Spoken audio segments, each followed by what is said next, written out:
শুধু মিছিল সমাবেশ নয়, ফেসবুক ইউটিউবে কেউ আওয়ামী লীগের পক্ষে কথা বললে তাকেও গ্রেফতার করা যাবে। বিদেশ থেকে যারা আওয়ামী লীগের পক্ষে ফেসবুকে পোস্ট দেবেন, কমেন্ট করবেন, তাদের বিরুদ্ধেও মামলা করা যাবে।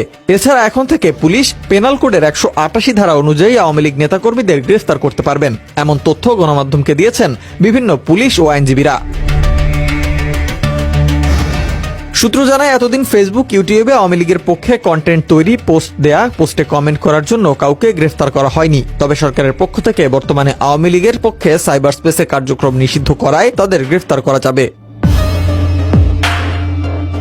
পুলিশের ঊর্ধ্বতন এক কর্মকর্তা গণমাধ্যমকে জানান, যদি কেউ আওয়ামী লীগের পক্ষে ফেসবুকে পোস্ট দেয়, আবার সেই পোস্টে কেউ যদি কমেন্ট করে, গুজব ছড়ায়, তাদেরও চিহ্নিত করে সাইবার সিকিউরিটি অ্যাক্টে গ্রেফতার করা হবে এবং মামলা দেওয়া যাবে।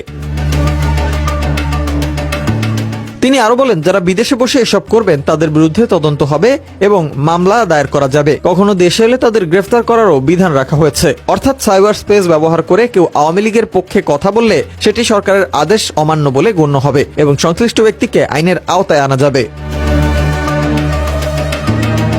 সংশ্লিষ্ট এক পুলিশ গণমাধ্যমকে জানান, কাগজে কলমে আওয়ামী লীগ নিষিদ্ধ না হলেও দলটির অবস্থা নিষিদ্ধের মতোই। আওয়ামী লীগের কার্যক্রম নিষিদ্ধ হওয়ায় আইনি জটিলতা থেকেও মুক্ত হচ্ছে পুলিশ। সূত্র জানায়, সরকারের পক্ষ থেকে নির্দেশনা ছিল আওয়ামী লীগ নেতাকর্মীদের গ্রেপ্তারে, কিন্তু কোনো সংগঠন নিষিদ্ধ না হলে ওই সংগঠনের নেতাকর্মীদের গ্রেপ্তার করলে প্রশ্নের মুখে পড়তে হতো। ফলে অনেক পুলিশ কর্মকর্তা গ্রেফতার এড়াতে চাইতেন। উপদেষ্টা পরিষদের বৈঠকে আওয়ামী লীগের কার্যক্রম নিষিদ্ধ করার কারণে এখন পুলিশ গ্রেফতারের আইনি বৈধতা পেয়েছেন।